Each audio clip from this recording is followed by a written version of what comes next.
Welcome to Vienna, the beautiful city of Vienna. We have one day here, so we are going to see as much as possible, and everyone says we should visit this church. So of course we're going to visit this church, and I have a secret for getting the best views from this church. So stay along and see what can we get out of one day and what is the trick up in this church. But first, a little bit of a tip. If you think you can't afford to live in Vienna, live in Bratislava. It's only 1 hour away. 1.5 by car, 1 hour by train, and 1.5 to 2 hours by boat. Yes, you can sail here from Bratislava. And that's why we are here, because we wanted one day here, because we are living in Bratislava and we're going back this evening.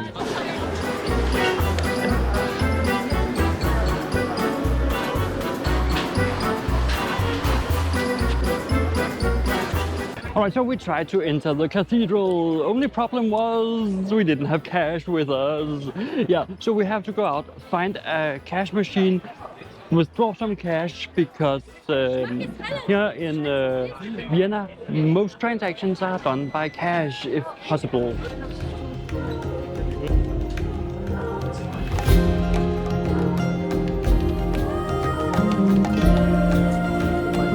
The trick here is to head for the North Tower, because the South Tower you have 4 little windows or something like that to share with all the many thousands of tourists coming up there, while here in the North Tower the fewest people actually come up here, and you have the biggest view. You have an entire viewing platform of this beautiful city. And actually the beautiful roof, imagine what has gone into making a roof like this. The craftsmanship, that's something. And the benefit of this is that you don't have to climb up the stairs. There's an elevator. So you can take the elevator all the way up here, and there's even a little man inside who, manages the elevator to make sure that people get in and out, so you don't overcrowd the elevator. And now for my true reason for coming to Vienna. You know the pastry called Danish. In Denmark, we don't call it Danish, we call it Viennese bread.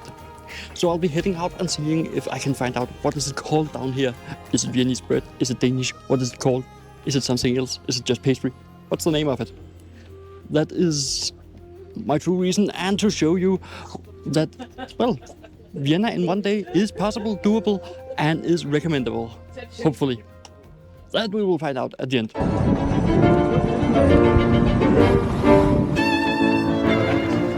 An absolutely must-visit place is the Belvedere Castle.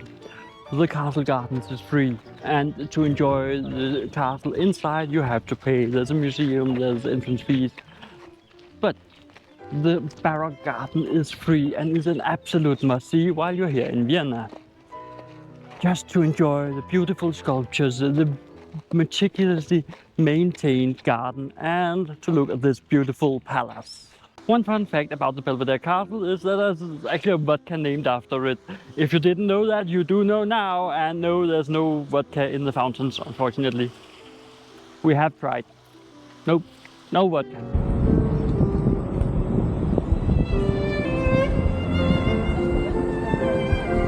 On this hot summer's day, where it is soaringly hot, it is approaching 35 degrees, I found the solution.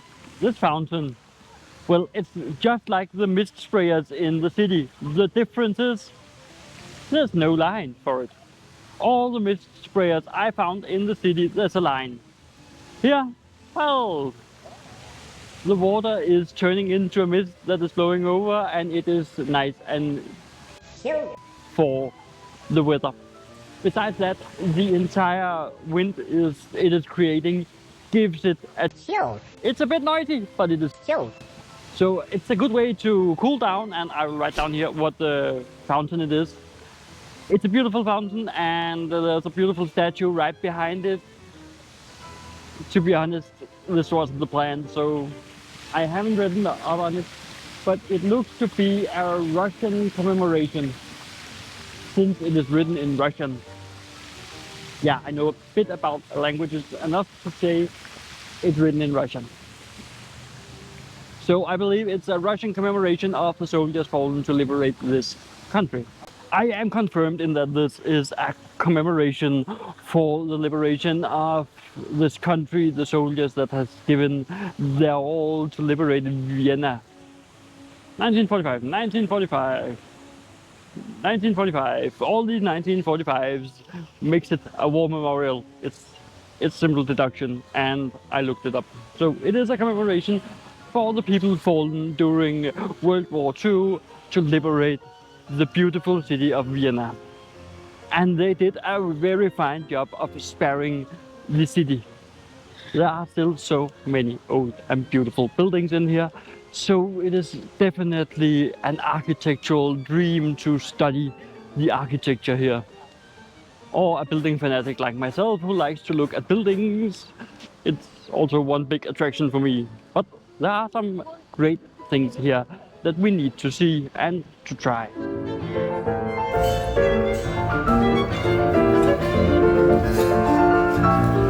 One of the absolute must-do things when here in Vienna is try the coffee at the coffee houses.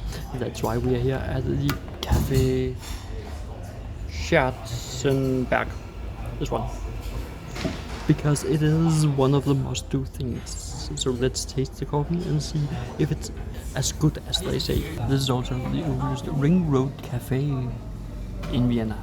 It is actually quite a good cup of coffee. I can warmly recommend it if you're into coffee, because it is a Wiener melange that is strong on the coffee.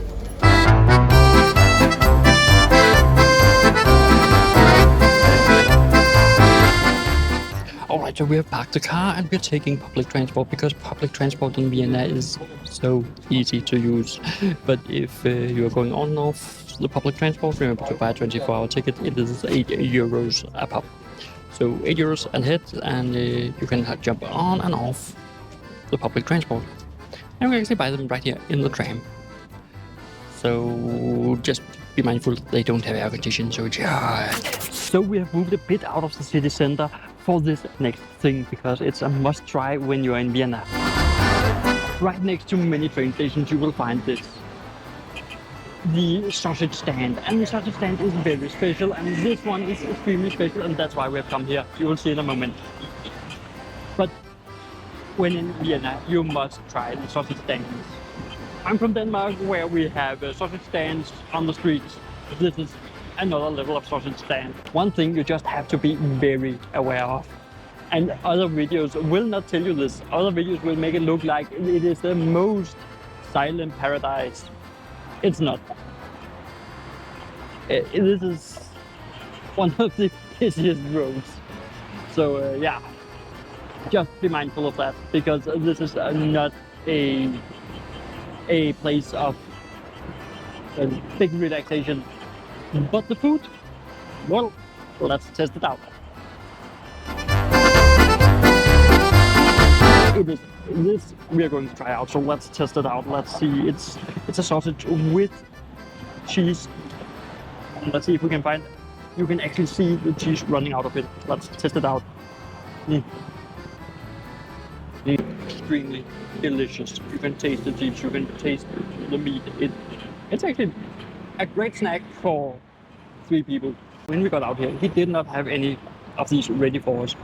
It is worth the 15-minute wait. I'll tell you that. That's damn good. So we cleaned out the plate.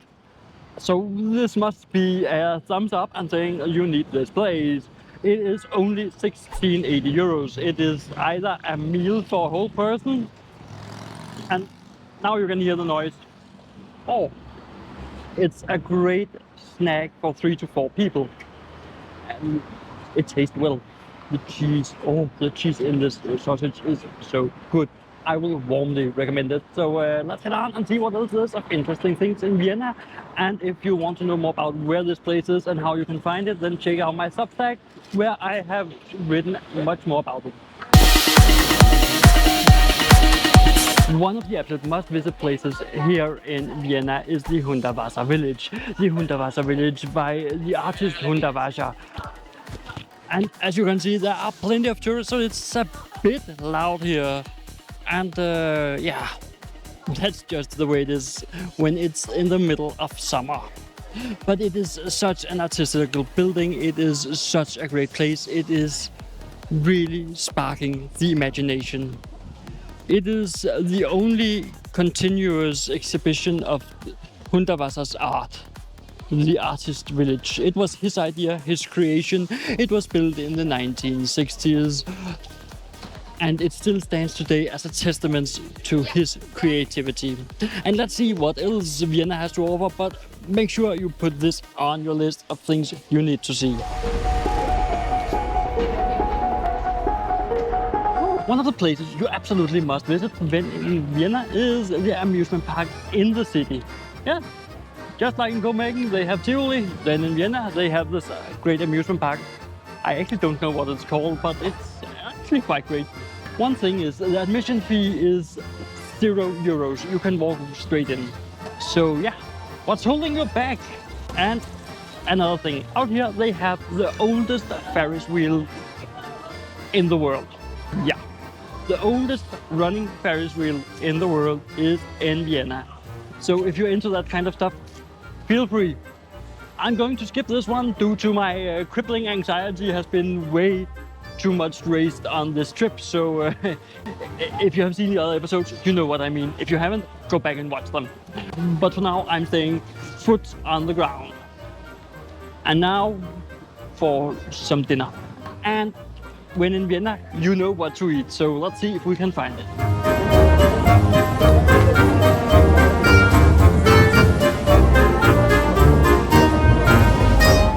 So we are here at a place I got recommended. It's a bit noisy. You can really feel the amount of people here, so either it must be good or it must be cheap. And cheap it isn't, so it must be good. Let's see if that's true.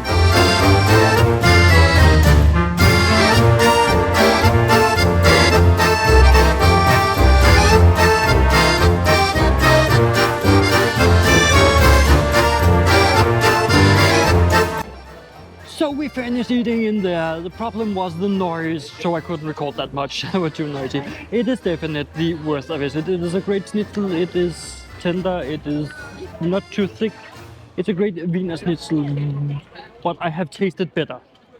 So if you're in the area, try it out. And then it leaves me with the Danish conundrum. Is it called a Viennese bread or is it called a Danish down here? Well, it's called pastry. Yeah. That's a bit of a mood kill, but the true story is that Viennese bakers way back in time, 18th, 17th, 16th century, something like that, traveled to Denmark, settled down, made these pastries, and then we called them Viennese bread because they were from Vienna. Then some people took it overseas to some other countries, and because they were from Denmark, they called it Danish. Yeah. And that's the true story. So tomorrow we are headed for Brno, we are headed for some shopping, some outlets, some markets, and you can check it all out right here. And I'll be seeing you right over there. Oh, I like the thumbnail, so check it out and I'll be seeing you there.